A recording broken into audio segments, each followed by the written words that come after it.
Hello everyone, welcome to part 5 of the prep IAS current affair initiative. इस initiative में हम cover करने वाले हैं top 100 questions that are most likely to appear in the upcoming civil services prelims examination. We have already covered 80 questions in the past 4 videos. अगर आपने वो videos नहीं देखे हैं तो उन्हें भी जरूर देख लें। And this is the fifth and final part of this initiative in which we'll cover the last 20 questions. एक बार आपने ये 100 क्वेश्चन सॉल्व कर लिए तो मान के चलिए कि आपने प्रीवियस ईयर के जितने इंपॉर्टेंट टॉपिक्स हैं लगभग सभी कवर कर लिए हैं। इसके साथ ही मैं ये भी सजेस्ट करूंगा that you rewatch all these 5 videos because it is very possible that UPSC will ask questions from these topics, and whenever that happens, all the Prep IAS students should be able to answer those questions. With that, let's start with today's video. So today we'll start with question number 81 and we'll go all the way up to question number 100. तो चलिए question 81 को देख लेते हैं, which is about the United Nations Secretary General. Read the statements and try to answer the question.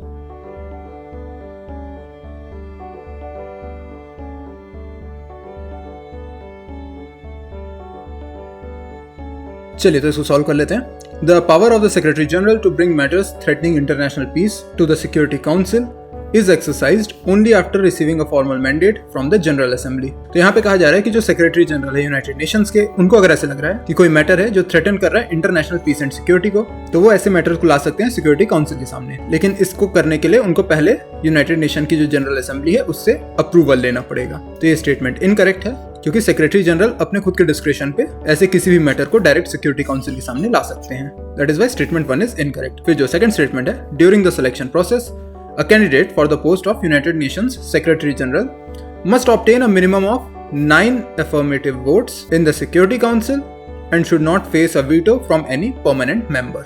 तो ये statement correct है। United Nations की जो सिक्योरिटी काउंसिल है उसमें 5 परमानेंट मेंबर्स हैं, यानी कि टोटल 15 मेंबर्स हैं। इस 15 में से 9 वोट्स कंपलसरी हैं। अगर इतने वोट्स किसी को मिल जाते हैं तो फिर उनका नाम जो सिक्योरिटी काउंसिल है वो फर्दर रिकमेंड कर देती है जनरल असेंबली को, और फिर जब जनरल असेंबली इसका अप्रूवल दे देती है then that person becomes the secretary general of the United Nations. लेकिन इस प्रोसेस में जो परमानेंट मेंबर्स हैं उनकी तरफ से एक भी वीटो नहीं आना चाहिए। तो statement 2 is correct, statement 1 is incorrect, answer is B 2 only. इसकी एक्सप्लेनेशन देख लीजिए। Okay, let's move on to the next question. With reference to the randomization of EVM and VVPATs in India, consider the following statements. Read the statements and try to answer the question.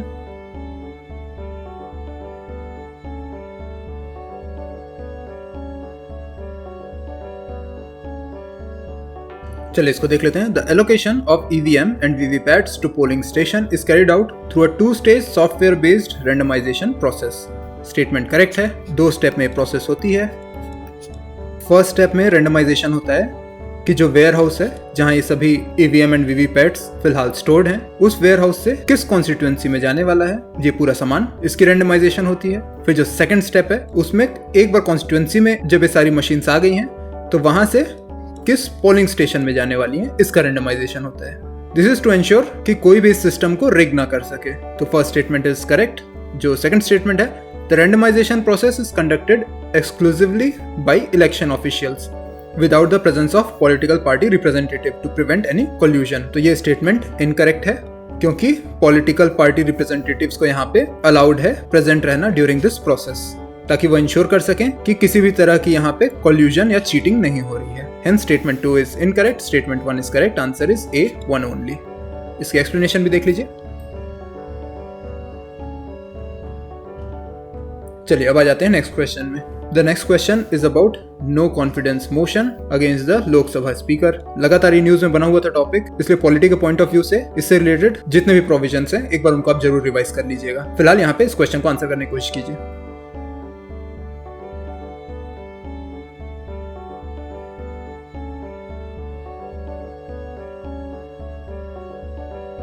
चलिए इसको solve कर लेते हैं। Members of Rajya Sabha are not entitled to vote in a resolution for the removal of the Speaker of Lok Sabha.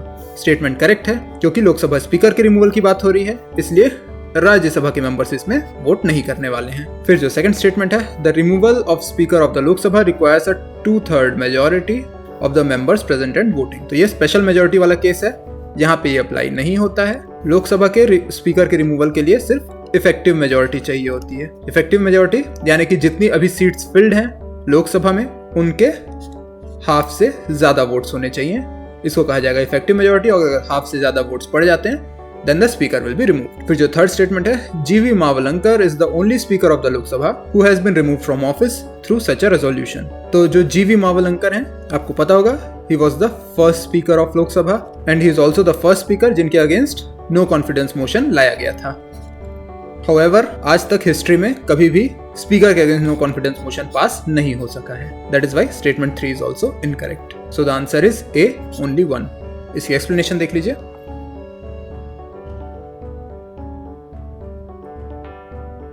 Okay, let's move on to the next question. तो 25 years हो गए हैं protection of plant varieties and farmers right act 2001 को.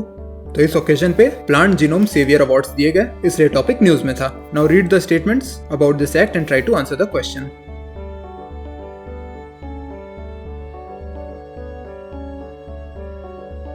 चलिए, तो first statement को देख लेते हैं. The PPV and FRA act provides a statutory mechanism to manage benefit sharing arising from registered plant varieties. तो स्टैट्यूटरी मैकेनिज्म तो है क्योंकि इस एक्ट से ही पावर ड्रॉ कर रहा है. And it allows for management of benefit sharing arising from registered plant varieties. बिल्कुल सही डिस्क्रिप्शन है इस एक्ट का and statement is correct.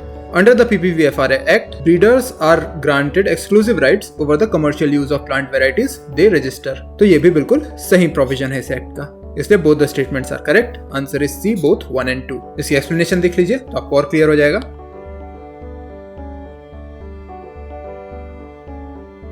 Okay, let's move on to the next question.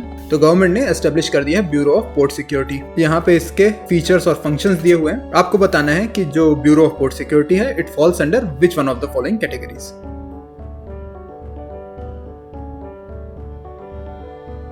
चलो, तो इसका डायरेक्ट आंसर देख लेते हैं. Answer is B, statutory body. इसको स्टैट्यूटरी बॉडी क्यों कहा गया है? क्योंकि ये पार्लियामेंट के एक एक्ट से बनी हुई है बॉडी, और वो एक्ट है मर्चेंट शिपिंग एक्ट ऑफ 2025. चलिए, तो इसका डिस्क्रिप्शन भी देख लेते हैं. इस पॉइंट को भी याद रखिएगा कि मर्चेंट शिपिंग एक्ट 2025 के अंदर तो ये बना है and it functions under the ministry of ports, shipping and waterways.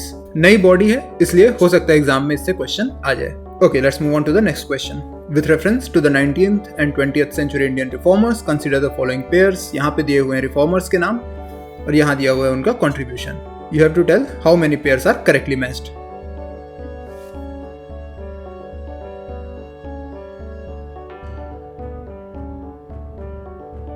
चलिए, तो इसको देख लेते हैं. जो फर्स्ट पेयर है, ईश्वर चंद्र विद्यासागर. इनका नाम आपको जरूर याद होगा क्योंकि जो विडो रीमैरिज एक्ट है उसको पास करवाने में इनका एक इंपॉर्टेंट रोल था, और इसलिए विडो रीमैरिज और विमेन एजुकेशन की जब भी बात होगी then Ishwar Chandra Sagar will be associated with that. Second pair देख लेते हैं, विनोबा भावे. उनका नाम फेमस है भूदान मूवमेंट के लिए, तो ये पेयर भी करेक्टली मैच्ड है. फिर जो थर्ड पेयर है, ज्योतिबा फुले. इन्होंने सत्यशोधक समाज एस्टेब्लिश किया था to challenge the caste hierarchies, तो ये पेयर भी करेक्ट है. फिर जो फोर्थ पेयर है, गोपाल हरि देशमुख. इनके बारे में लिखा गया है एडवोकेटेड टेनेंसी रिफॉर्म्स, तो ये इनकरेक्ट है. इन्होंने भी कास्ट के अगेंस्ट और चाइल्ड मैरिज के अगेंस्ट ही मूवमेंट्स किए थे, तो ये पेयर इनकरेक्ट हो गया.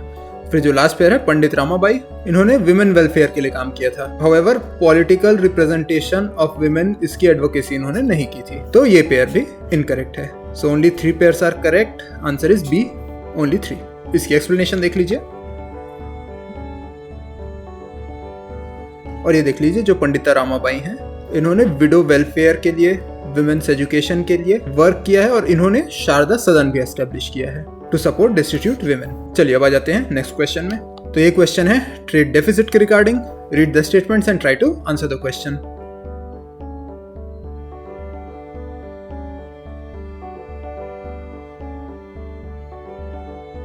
चलिए, तो इसको सॉल्व कर लेते हैं. A trade deficit reflects a situation where a countries imports exceed its exports. तो ये तो बिल्कुल करेक्ट डिस्क्रिप्शन है कि जब हमारे इंपोर्ट्स हैं वो एक्सपोर्ट्स से ज्यादा हो जाते हैं तो एक ट्रेड डेफिसिट क्रिएट होता है, and it also forms a part of the current account deficit. So statement 1 is correct. जो second statement है, a trade deficit is always harmful for an economy as it weakens domestic manufacturing competitiveness and leads to unsustainable external sector vulnerabilities. तो अगर आपको बहुत surety के साथ नहीं पता है ये वाला कॉन्सेप्ट, तो भी आप ये always harmful वाले पॉइंट को देख के गेस कर सकते हैं कि ये इनकरेक्ट है, क्योंकि बहुत ही एक्सट्रीम यहाँ पे बात कर दी जा रही है कि अगर एक ट्रेड डेफिसिट हो रहा है तो वो हमेशा हार्मफुल होगा इकोनॉमी के लिए, जबकि ऐसा जरूरी नहीं है. अगर ये प्रेजेंट डेफिसिट है, ये ऑकर हो रहा है to fund our future capabilities, तो इसको फिर हार्मफुल नहीं माना जा सकता. So the second statement is too extreme और वो इनकरेक्ट है. Statement 1 is correct. Answer is A, 1 only. इसकी एक्सप्लेनेशन भी देख लीजिए.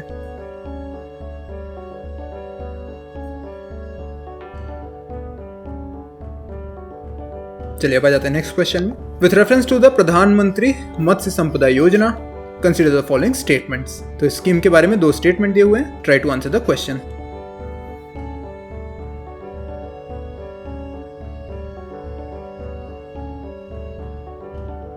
चलिए तो इसको सॉल्व कर लेते हैं। The scheme is implemented by ministry of Jal Shakti to promote sustainable fisheries development in India.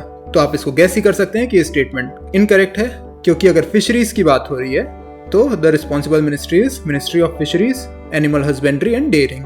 तो स्टेटमेंट 1 हो गया इनकरेक्ट। फिर जो सेकंड स्टेटमेंट है, the scheme has both central sector and centrally sponsored components for its implementation. तो statement correct है, hence the answer is B 2 only. इसकी explanation देख लेंगे तो आपको और क्लियर हो जाएगा। तो देख लीजिए, जो ministry of fisheries, animal husbandry and dairying है वो इसके लिए रिस्पॉन्सिबल मिनिस्ट्री है and the department is department of fisheries. और इसके 2 कंपोनेंट है, एक है सेंट्रल सेक्टर जिसमें कि 100% यूनियन गवर्नमेंट इसको फंड करती है, जबकि जो सेकंड कंपोनेंट है सेंट्रली स्पॉन्सर्ड स्कीम वाला, इसमें फंड शेयरिंग होती है between the states and the union government. चलिए अब आ जाते हैं नेक्स्ट क्वेश्चन में। The next question is about the privileges committee of the Lok Sabha.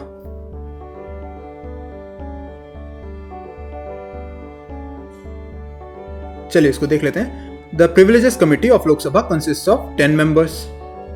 Incorrect हो गया क्योंकि इसमें कितने होते हैं 15 मेंबर्स, इसलिए स्टेटमेंट 1 इज इनकरेक्ट।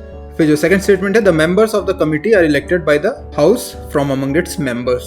तो ये वाला जो पॉइंट है, it is elected by the house from among its members, ये इनकरेक्ट है क्योंकि जो लोकसभा के स्पीकर हैं, he has the power to nominate the members of this committee. तो स्टेटमेंट 2 भी इनकरेक्ट है, hence the answer is D. इसकी एक्सप्लेनेशन देख लीजिए। चलिए अब आ जाते हैं नेक्स्ट क्वेश्चन में। The next question is about ड्यूगोंग्स।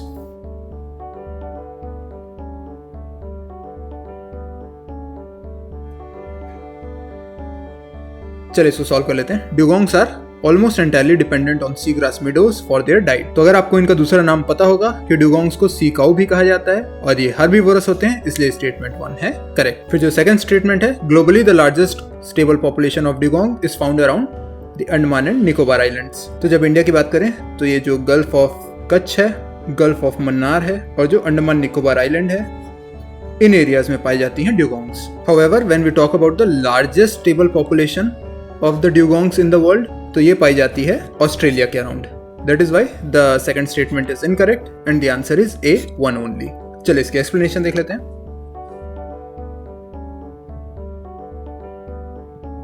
Okay, let's move on to the next question. The next question is about the Lokpal of India. Read the statements and try to answer the question.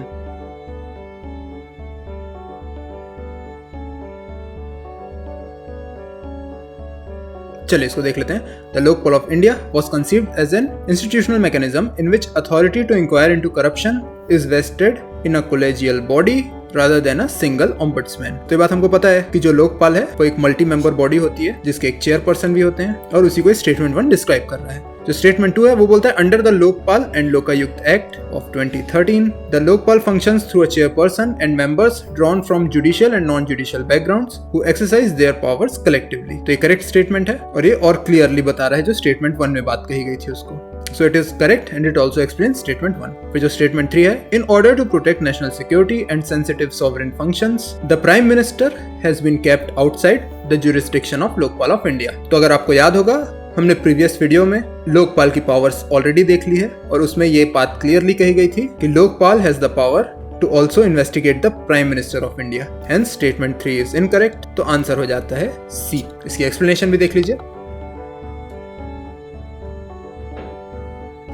The next question is about snow leopards. Read the statements and try to answer the question.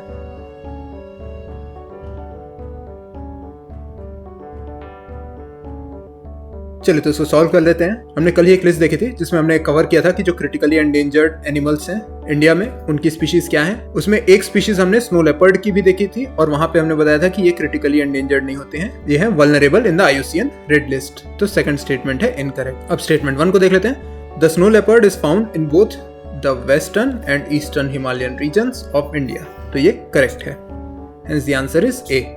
इसकी explanation भी देख लीजिए।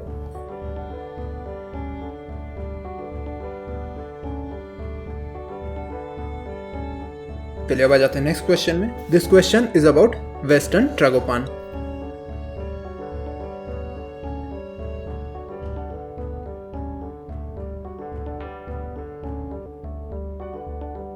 तो first statement बोलता है the western tragopan is undergoing a rapid population decline and its global numbers have dropped to fewer than 300 individuals in the wild. तो ये statement incorrect है, क्योंकि ये जो वेस्टर्न ट्रैगोपैन है ये एक बर्ड स्पीशीज है और ये न्यूज में इसलिए थी क्योंकि इसकी पॉपुलेशन राइज हो रही है और IUCN रेड लिस्ट में इसकी पोजीशन आती है वल्नरेबल कैटेगरी में, जबकि अगर फ्यूअर देन 300 होता तो इसको तो क्रिटिकली एंडेंजर्ड डिक्लेयर करना पड़ जाता। Hence statement 1 is incorrect.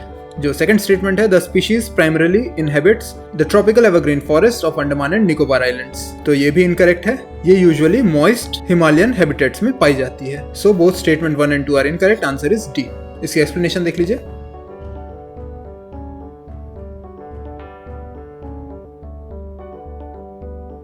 चलिए अब आ जाते हैं नेक्स्ट क्वेश्चन में। With reference to loggerhead turtles consider the following statements.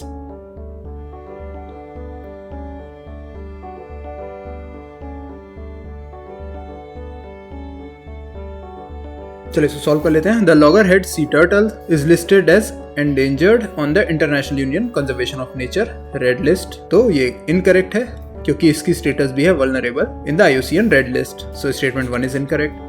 फिर जो सेकंड स्टेटमेंट है in loggerhead turtles the temperature of the sand during incubation influences the sex of hatchlings. तो इस पॉइंट के कारण ही ये न्यूज में थे, क्योंकि ये ऑब्जर्व किया गया है कि जब सैंड का टेम्परेचर इंक्रीज होता है, यानी कि जब वार्म टेम्परेचर्स होते हैं, then it results in more number of females। जबकि यही टेम्परेचर जब डाउन होता है then it results in more number of males। तो अभी ग्लोबल वार्मिंग के कारण टेम्परेचर्स राइज हो रहे हैं and this in turn has resulted in more number of females skewing the balance against males in the loggerhead turtles। So statement 2 is correct। Answer is B, 2 only। इसकी explanation भी देख लीजिए।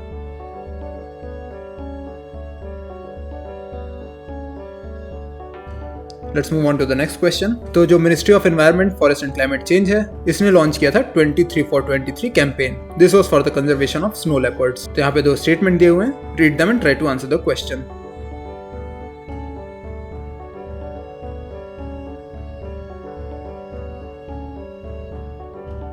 चलिए तो आज सेकंड क्वेश्चन हो गया आपका स्नो लेपर्ड के ऊपर। तो ये वाला पॉइंट तो आप आसानी से बता सकते हैं कि ये एंडेंजर्ड नहीं है, ये क्या है, वल्नरेबल है इन द IUCN रेड लिस्ट। लेकिन ये जो फर्स्ट स्टेटमेंट है ये थोड़ा सा ट्रिकी हो गया, क्योंकि हमने देखा था कि ये ईस्टर्न हिमालय में भी पाए जाते हैं और वेस्टर्न हिमालयस में भी पाए जाते हैं, पर इंडिया के किस स्टेट में इनका नंबर सबसे ज्यादा है ये हमने नहीं देखा था। And Uttarakhand is not that state. तो स्टेटमेंट 1 भी इनकरेक्ट है, स्टेटमेंट 2 भी इनकरेक्ट है। Answer is D. चलिए देख लेते हैं कि किस स्टेट में ये ज्यादा पाए जाते हैं। तो इनका जो हाईएस्ट पॉपुलेशन है वो पाया जाता है लद्दाख में, जहाँ पे लगभग 477 स्नो लेपर्ड्स रिसाइड कर रहे हैं। जबकि जब उत्तराखंड की बात की जाए तो वो सेकंड नंबर पे है, लेकिन यहाँ देखिए सिर्फ 71 स्नो लेपर्ड्स पाए जाते हैं और हिमाचल प्रदेश में 51। फिर इनकी जो IUCN स्टेटस है वो तो वल्नरेबल है, हमको पहले से पता है। Okay, let's move on to the next question. तो चलिए एक और क्वेश्चन देख लेते हैं ड्यूगोंग के ऊपर। ड्यूगोंग कंजर्वेशन रिजर्व एस्टेब्लिश किया गया है पाक बे में। तो इस रिजर्व से रिलेटेड 2 स्टेटमेंट्स दिए हुए हैं। Based on that try to answer the question.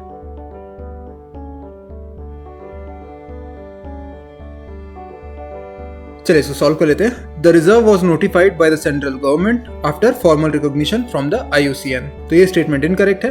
2022 में गवर्नमेंट ऑफ इंडिया ने इसे एस्टेब्लिश कर लिया था, जिसे 2025 में जाके IUCN ने रिकॉग्नाइज किया। इसलिए पहले इसे इंडिया ने एस्टेब्लिश किया है और बाद में इसे रिकॉग्निशन मिली है। Hence statement 1 is incorrect। फिर जो सेकंड स्टेटमेंट है the reserve is jointly maintained by India and Sri Lanka. तो जो पाक बे वाला एरिया है and the gulf of Mannar, ये इंडिया और श्रीलंका के बीच शेयर्ड वाटर्स में आता है। हाउएवर जो ये रिजर्व एस्टेब्लिश किया गया है ये कम्प्लीटली इंडिया के टेरिटोरियल वाटर्स में है। Hence it is completely managed by India only. तो स्टेटमेंट 2 भी इनकरेक्ट है and the answer is D. इसकी एक्सप्लेनेशन देख लीजिए।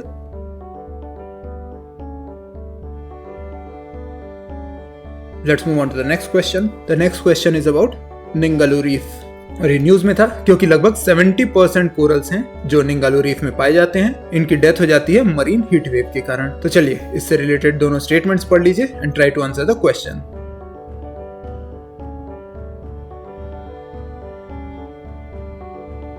तो एनवायरनमेंट के पॉइंट ऑफ व्यू से एक बहुत इंपॉर्टेंट क्वेश्चन है और चूंकि 70% ऑफ कोरल्स यहाँ पे खत्म हो जाते हैं during the marine heat wave, तो ये टॉपिक और इंपॉर्टेंट हो जाता है। इसलिए इस टॉपिक को एक बार जरूर ध्यान से पढ़ लीजिएगा। तो जब निंगालू रीफ की बात की जाती है और कहा जाता है it is located in west coast of Africa, तो ये स्टेटमेंट हो जाता है इनकरेक्ट, क्योंकि it is located on the west coast of Australia.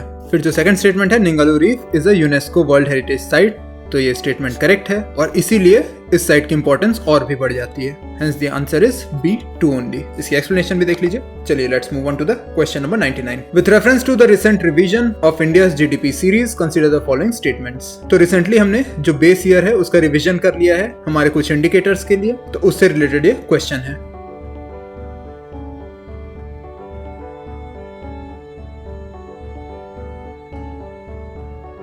चलिए इसको सॉल्व कर लेते हैं। The new GDP series has revised the base year from 2011-12 to 2021-22। तो आपको ये तो पता होगा कि 2011-12 था पहले का बेस ईयर, लेकिन अब इसको रिवाइज करके कर लिया गया है 2022-23। इसलिए स्टेटमेंट 1 इज इनकरेक्ट। फिर जो सेकंड स्टेटमेंट है वो बोलता है under the revised GDP methodology the method of double deflation has been introduced wherein inputs and outputs are deflated separately to estimate real value added। तो ये करेक्ट है, news में भी था। पहले क्या होता था, एक सिनेरियो कंसीडर कीजिए कि अगर रॉ मटेरियल्स की कॉस्ट इंक्रीज हो जाती है, तो रॉ मटेरियल्स की कॉस्ट इंक्रीज हुई है, इसलिए जो फाइनल प्रोडक्ट बनने वाला है उसकी भी कॉस्ट इंक्रीज कर दी जाएगी to compensate for this increase. तो जब फाइनल जीडीपी कैलकुलेट किया जाएगा तो वो बढ़ी हुई आएगी और हमें लगेगा हमारी प्रोडक्शन ग्रो हो रही है इसलिए जीडीपी ग्रो हो रही है, जबकि रियल कॉज क्या है कि रॉ मटेरियल का प्राइस इंक्रीज हो गया था। तो यहाँ पे हमने आउटपुट का कॉस्ट इंक्रीज होते देख के ये मान लिया कि हमारी प्रोडक्शन इंक्रीज हो रही है, इसीलिए डबल डिफ्लेशन लाया गया है कि अब इनपुट है उसमें आने वाले प्राइस इंक्रीज को अलग डिफ्लेट किया जाएगा एंड जो आउटपुट है उसके प्राइस इंक्रीज को अलग डिफ्लेट किया जाएगा, ताकि हमें पता रहे कि जो जीडीपी में इंक्रीज हो रहा है वो रॉ मटेरियल के कॉस्ट इंक्रीज होने के कारण हो रहा है या फिर एक्चुअल आउटपुट इंक्रीज हुआ है। ठीक है, इसी को कहते हैं डबल डिफ्लेशन और ये इंट्रोड्यूस कर दिया गया है अब नई जीडीपी कैलकुलेशन मेथोडोलॉजी में। Hence statement 2 is correct, answer is B 2 only. इसकी एक्सप्लेनेशन भी देख लीजिए।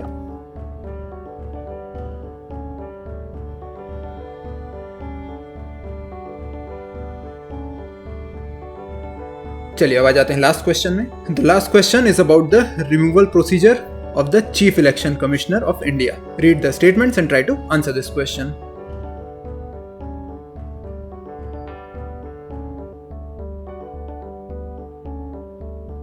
चलिए तो इसको सॉल्व कर लेते हैं। The chief election commissioner can be remove from office in the same manner and on the same ground as a जज ऑफ द सुप्रीम कोर्ट। तो ये स्टेटमेंट करेक्ट है और इससे रिलेटेड जो कॉन्स्टिट्यूशनल आर्टिकल है वो हम इसके एक्सप्लेनेशन में देखेंगे। फिर a motion for removal of chief election commissioner can be introduced in parliament only after the approval of the president of India.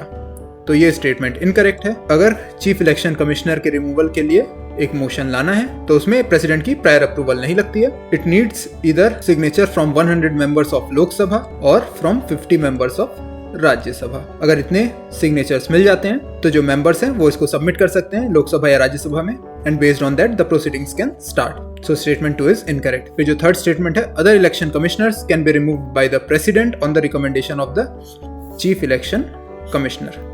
तो ये स्टेटमेंट करेक्ट है। जो चीफ इलेक्शन कमिश्नर है वो रिकमेंड करते हैं प्रेसिडेंट को for the removal of an election commissioner. Based on that recommendation, the president can remove the election commissioner. So the answer is B. Only 2 statements are correct. इसकी explanation भी देख लेते हैं। देखिए तो आर्टिकल जो 324 है इसमें मेंशन्ड है कि चीफ इलेक्शन कमिश्नर को कैसे रिमूव किया जा सकता है और इसके लिए क्या बताया गया है, same manner and on the same ground as a जज ऑफ द सुप्रीम कोर्ट। फिर इनको रिमूव करने के लिए प्रायर अप्रूवल नहीं लगती है प्रेसिडेंट की, एटलीस्ट 100 मेंबर्स फ्रॉम लोकसभा या फिर 50 मेंबर्स फ्रॉम राज्यसभा अगर एक मोशन सबमिट कर देते हैं to the speaker of Lok Sabha in case of Lok Sabha और the chairman of Rajya Sabha in the case of Rajya Sabha, तो प्रोसीडिंग स्टार्ट हो जाती हैं। और प्रेसिडेंट है वो सिर्फ फाइनल स्टेज में उनका रोल आता है after both the houses of parliament have passed this motion. और जो अदर इलेक्शन कमिश्नर्स हैं उनको प्रेसिडेंट रिमूव कर सकते हैं, बट फॉर दैट ही और she needs recommendation from the chief election commissioner of India. And with that we have covered top 100 questions from current affairs that are most likely to appear in the upcoming civil services prelims examination. Obviously सीधा ये question उठ के आपके exam में नहीं आने वाला है, पर जो टॉपिक्स हमने कवर किए हैं इन क्वेश्चंस में वी गारंटी कि जो क्वेश्चंस हैं वो इन्हीं टॉपिक्स में से आने वाले हैं। So we have tried to provide you with a good variety of topics and we recommend कि आप इन क्वेश्चंस को एक बार फिर से रिवाइज कीजिए, इन टॉपिक्स को एक बार रिवाइज कीजिए and they will definitely help you get an edge over the other competitors. With that I will wish you all the best in your upcoming exam and I will see you with the regular current affair videos from next week onwards. So best of luck and take care.